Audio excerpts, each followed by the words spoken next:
200 million years ago, a huge landmass began breaking up. Part of it moved northward, eventually crashing into Eurasia and becoming what we now know as the subcontinent of India. Over the ages, this area was destined to become one of the richest wildlife habitats on the planet. Well, today, when you think of wildlife in India, you probably envision a tiger stalking through the jungle. But even in a relatively small area like Ranthambore National Park, there's so much more.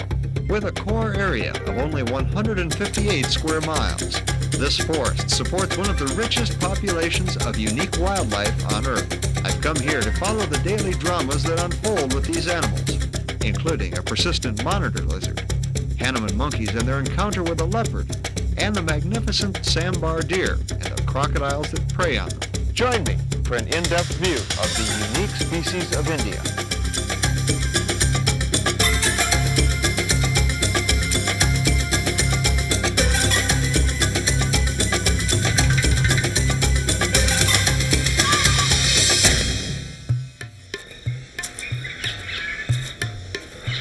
In the late March afternoon, the largest and most conspicuous of all lizards hunts for food in the undergrowth.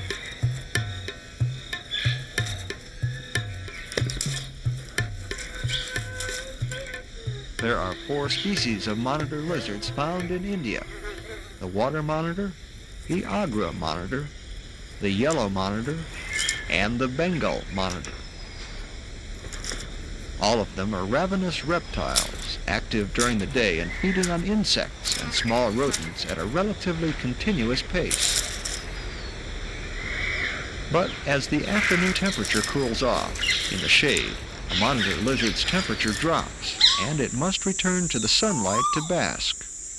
By finding a large warm rock and aligning its body at the most favorable angle to the sun, the monitor warms from above and below. Blood vessels close to the skin dilate and distribute the warmth throughout its body.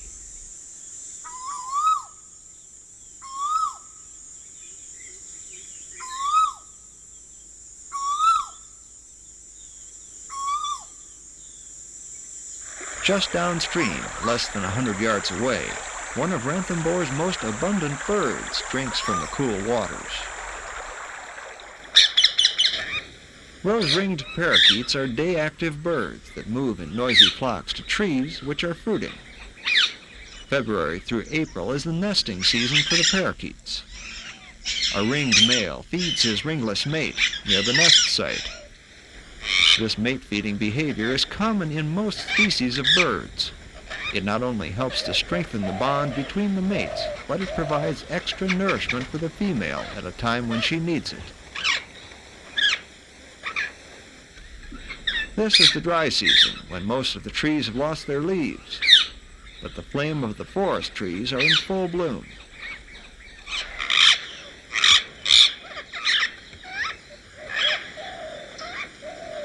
Rose-ringed parakeets typically feed on fruits and grains, but at this time of year they take full advantage of the blossoms.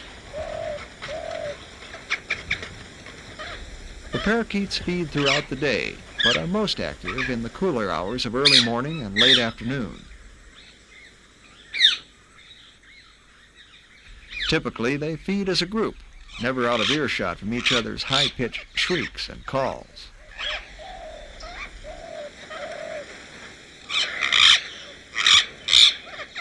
Sometimes their choice of feeding spots looks precarious, but the parakeet's strong grasp is effective on even the most unstable of branches, and still the bird can take flight in an instant.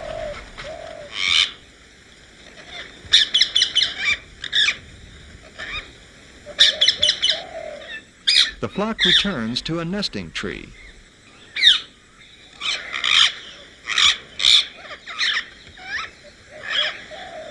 Deep within a hollowed-out opening lies the nest and eggs.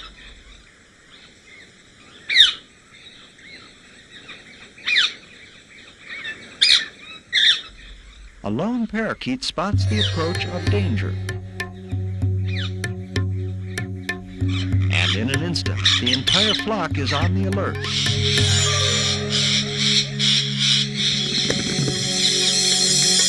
A Bengal monitor's acute sense of smell has directed it towards the nest. Immediately, the flock launches an attack.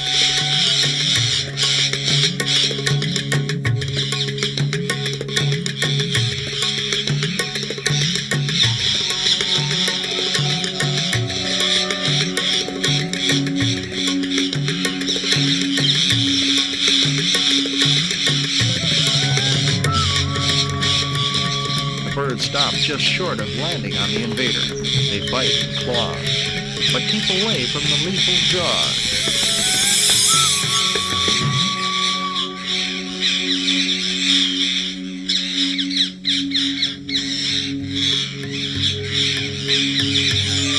Though the parakeets are relentless, they are also helpless.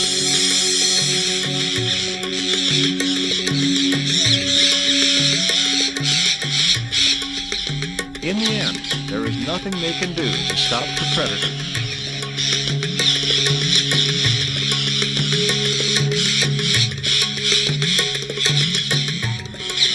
In less than 10 minutes, the monitor has entered the nest to devour the eggs.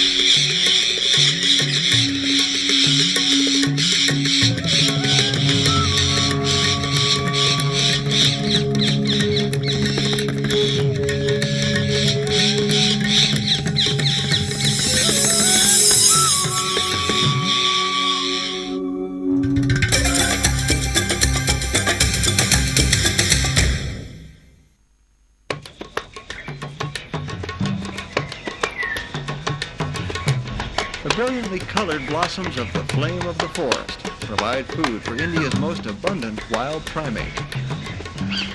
The gray or Hanuman langur ranges from the Himalayas to the southern island of Sri Lanka.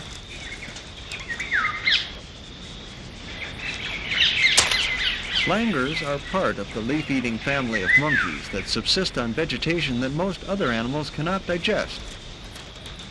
The stomach of the Hanuman langur is a complex two-layer organ that has an expanded upper area for large amounts of low-nutrition food and a lower area for acidic digestion and the breaking down of cellulose in leaves. Not only does the acid fermentation in a leaf monkey's stomach allow it to gain nutrition from leaves, it also deactivates many toxins, allowing a wider choice of food.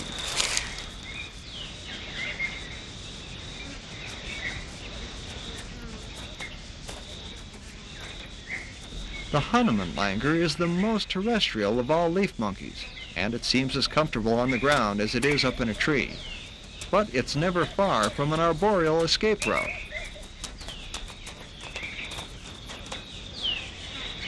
While on the ground, it's often found with cheetal or sambar deer.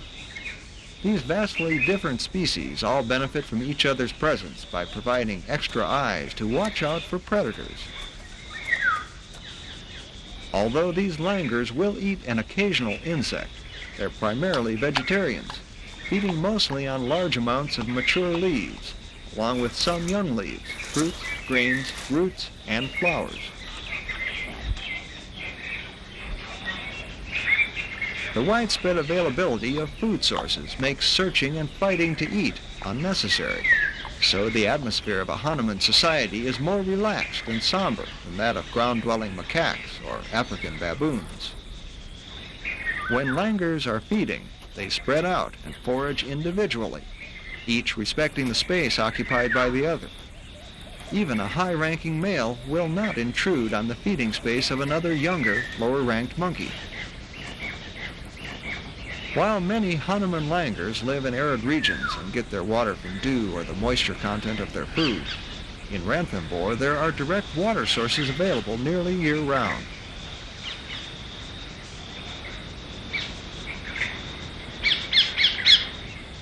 Also, there's plenty of shade, which the monkeys take advantage of as the temperature rises.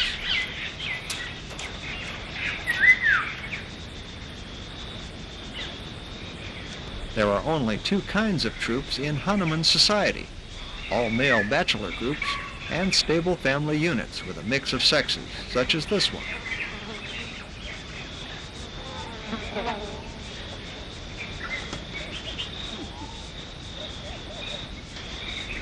A young male tries to suckle with an ant, but he's being weaned, and she rejects his approach.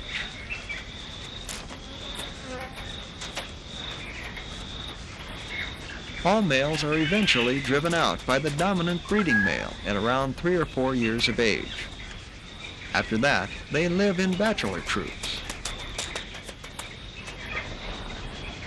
Females stay with their troop of birth and within a stable home range, having babies every other year for most of their 20-year lifespan.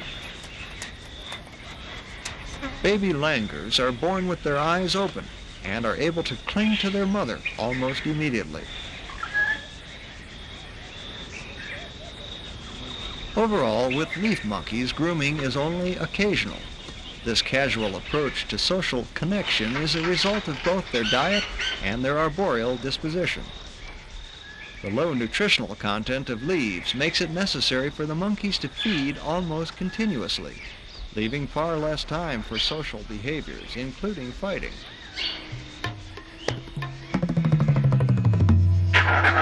One of the troop calls out a warning. A leopard is on the hunt.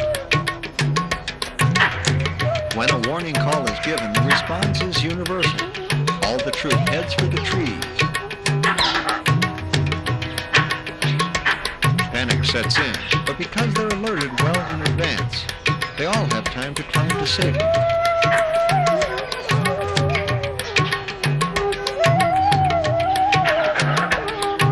And the leopard moves on.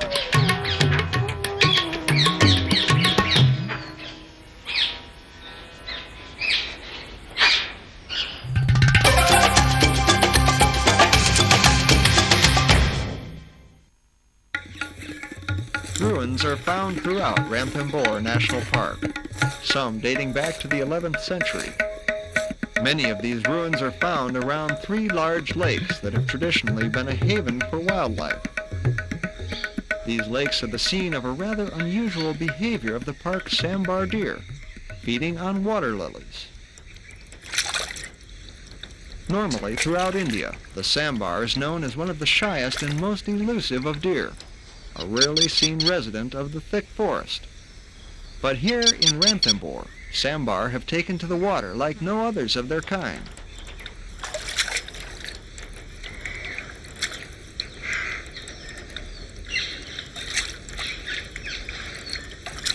A frequent companion during the sambar's aquatic foraging is the egret.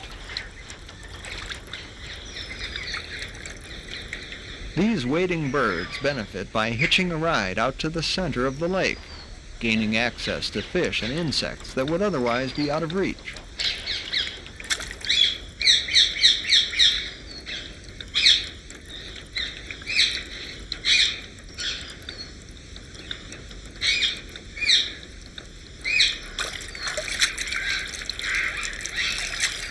Although the scene appears quite serene, feeding in the lakes of Ranthambore can be hazardous.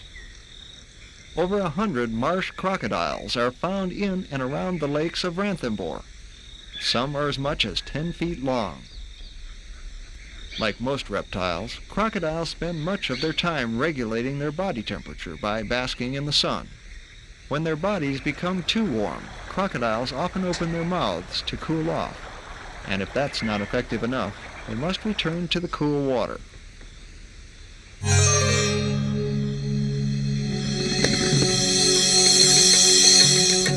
Marsh crocodiles, especially the smaller ones, rely primarily on a diet of fish, but the larger specimens often prey on the feeding deer.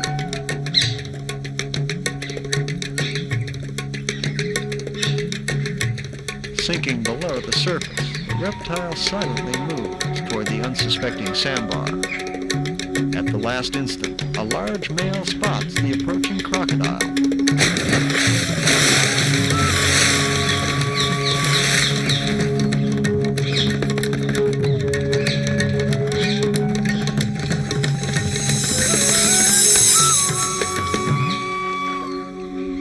Now that the sambar know they're being hunted, they'll stay out of the water, and the predator has no chance of launching another surprise attack.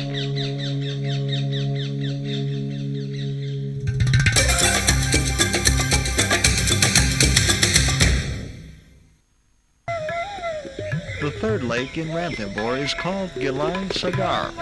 It too has a substantial population of crocodiles. But far more in number than these reptiles are the many species of birds that abound.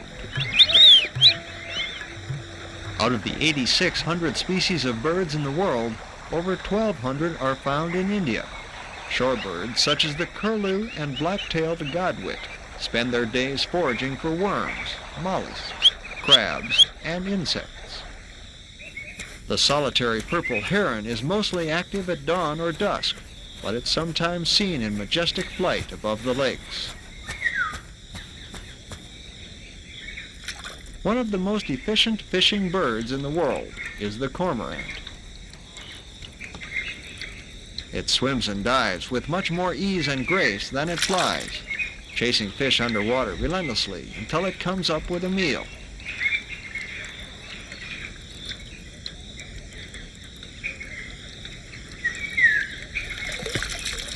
After hunting, the cormorant emerges from the water to perch and dry itself in the sun with its wings outstretched. Further inland, the red-wattled lapwing is a common bird that's found all across India in open country habitats.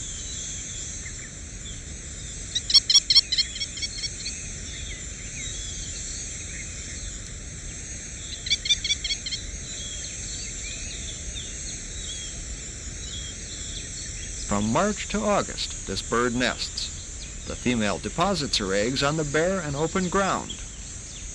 Lapwings are some of the most vigilant birds, always on the lookout for intruders.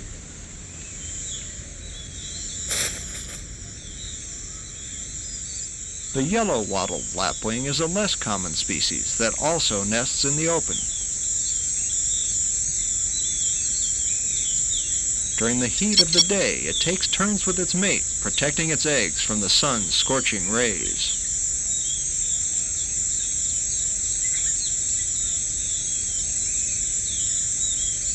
While the male takes over, the female heads off to feed.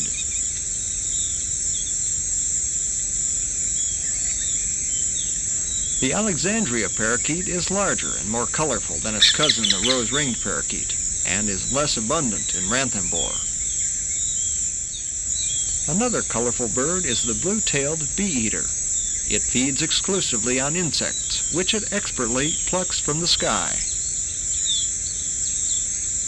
The gray drongo is also adept at insect hunting.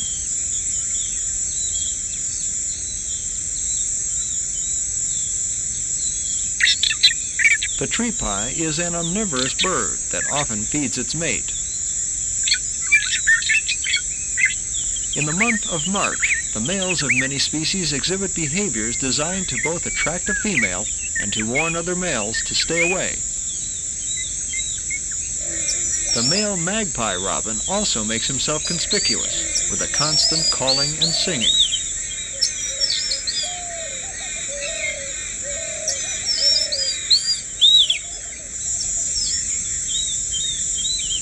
The male paradise flycatcher has spectacular tail streamers for the same purpose. The lesser golden-backed woodpecker also has impressive plumage to attract attention. It forages in the trees for insects and grubs, and occasionally descends to the ground to hunt for black ants. But no species display is more conspicuous than that of the Indian national bird, the common peafowl. Found throughout the entire Indian continent, it's a truly wild bird, although it's been domesticated in many urban areas and is protected by religious sentiment. One male is typically seen with a harem of 3 to 5 females. The birds travel by walking on the ground, but they are wary and elusive and will take flight if they feel threatened.